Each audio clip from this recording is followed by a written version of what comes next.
Television ও দৈনিক বাংলা ৭১ এর সাতক্ষীরার প্রতিনিধি রঘুনাথ খাঁর ওপর পুলিশি নির্যাতন ও মিথ্যা মামলায় দেওয়া চার্জশিট এর প্রতিবাদ ও মামলা থেকে অব্যাহতির দাবিতে মানববন্ধন কর্মসূচি পালিত হয়েছে।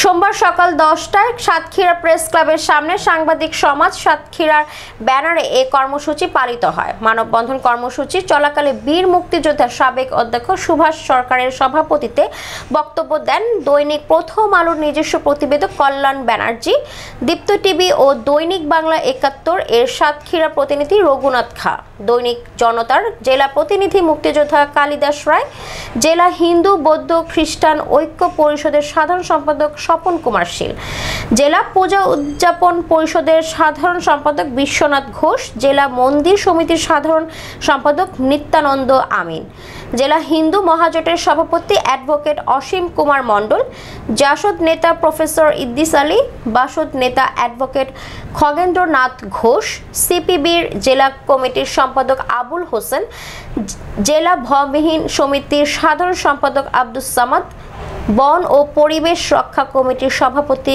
আদিত্য কুমার মল্লিক প্রমুখ। বক্তারা বলেন, দেবহাটার খলিশাখালীর মহামান্য সুপ্রিম কোর্ট ১৩১৮ বিঘা জমি লাওয়ারিশ হিসেবে ঘোষণা করার পরও তৎকালীন পুলিশ সুপার কাজী মনিরুজ্জামান, ভূমিদস্যু কাজী গোলাম ওয়ারেস, আইডিয়ালের ডাক্তার নজরুল, আব্দুল আজিজ সহ জালিয়াতি করে জমির কাগজপত্র প্রস্তুতকারীদের কাছ থেকে আর্থিক সুবিধা নিয়েছেন।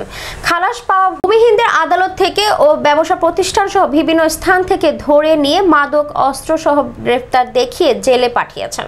এসব প্রতিবেদন সংবাদ মাধ্যমে প্রকাশ করা সাংবাদিক রঘুনাথ খাঁতে গত বছরের ২৩ জানুয়ারি শহরের পিএন হাই স্কুলের পাশ থেকে ধরে নিয়ে পরদিন ডিবি পুলিশ হেফাজতে নিয়ে পিটিয়ে ও ইলেকট্রিক শক দিয়ে জখম করা হয়। তার বিরুদ্ধে চাঁদাবাজি ও নাশকতার মামলা দেওয়া হয়। বিষয়টি বিভিন্ন দপ্তরে জানানোর পরও রঘুনাথ খাঁর নামে ওইসব মামলায় চার্জশিট দেওয়া হয়েছে। বক্তারা আরও বলেন, খলিশাখালীর ১৩১৮ বিঘা সরকারি জমি জবরদখলকারী আরিজুল পার, গোলাম ফারুক বাবু, সাবেক চেয়ারম্যান রেজাউল ইসলাম, মাছ আনারুল সহ বিএনপি নেতাদের কাছ থেকে উদ্ধার করে গরিব মানুষের মাঝে বন্দোবস্ত দিতে হবে। অবিলম্বে সম্পূরক চার্জশিট এর মাধ্যমে রঘুনাথের শাখা মিথ্যা মামলার সকল আসামিদের অব্যাহতি দিতে হবে, নইলে আগামীতে বৃহত্তর কর্মসূচি গ্রহণ করা হবে। ভালো করে দেখে নেবেন, আপনারা যদি রাষ্ট্রের কর্মচারী হন, জনগণের সেবক হতে বাধ্য। সাংবাদিকের বিরুদ্ধে একটি সংবাদ পরিবেশনকে কেন্দ্র করে মিথ্যা মামলা দিয়ে তাকে জেলাজতে প্রেরণ করা হয়েছে। রাখার জন্য অনুরোধ জানাচ্ছি সাতক্ষীরা জেলা ভূমিহীন সমিতির সাধারণ সম্পাদক। এরপরে কিন্তু আজকে আমাকে নির্যাতন করা হয়েছে।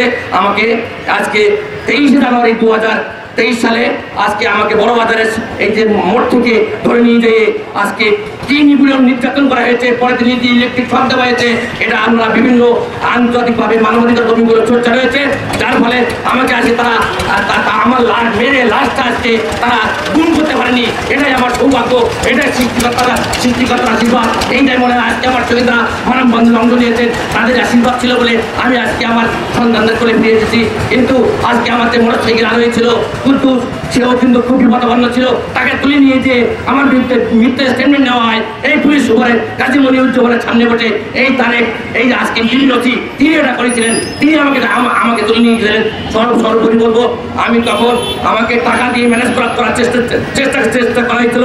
ওই যে পিআই আছে আজকে আমাদের শ্যামল চৌধুরী, তিনি এবং আমাদের আরেকজন আছে প্রিয় গোপাল বাস্তবায়ন মালিক, উনি আমাকে আমার বাড়িতে 2 লাখ টাকা দিয়ে এসছেন যাতে আমার পরিবার অন্য কোথাও মুখ না করে। কিন্তু আমার পরিবার অত দুর্বল না, আমরা মরতে জানি, কিন্তু অন্যায় শিক্ষা আবাস করিনি। এটা মিথ্যা মামলা, এই মিথ্যা মামলা প্রত্যাহার করতে হবে। তৎকালীন পুলিশ সুপার তিনি তার নিজস্ব স্বার্থচরিতার্থ করার জন্য এই ভূমিহীনদের কাছ থেকে সুবিধা নিয়ে রঘুনাথের বিরুদ্ধে মিথ্যা মামলা দিয়েছিল এবং তার বিরুদ্ধে মিথ্যা মামলা নয়, শুধু তাকে নানাভাবে নির্যাতন নিপীড়ন করা হয়েছিল। আজকের ভূমিদস্যুরা যে অত্যাচার, নিপীড়ন এবং ষড়যন্ত্রমূলক মামলা, সেই মামলায় প্রশাসন আছেন আজকে যারা বস্তুনিষ্ঠ সংবাদ পরিবেশন করার জন্য যারা সাংবাদিকের উপরে হলিয়া দিচ্ছেন, মামলা দিচ্ছেন, হয়রানি করছেন, তাদেরকে আমরা স্পষ্ট ভাষায় বলে দিতে চাই। দিয়ে এই একটি অন্যায়ের বিরুদ্ধে আমরা একত্রিত কর্মকর্তা যারা এই দুর্বৃত্তায়নে জড়িত কথা বলার পরে অনেকেই প্রতিবাদ করার পরে তার জামিন হয়েছিল।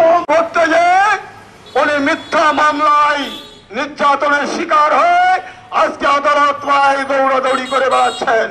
যখন প্রশাসনের দুর্নীতির বিরুদ্ধে কথা বলে, প্রিয় বন্ধুরা আমার, রঘুনাথ খা সেই রকম মাপের একজন সাংবাদিক।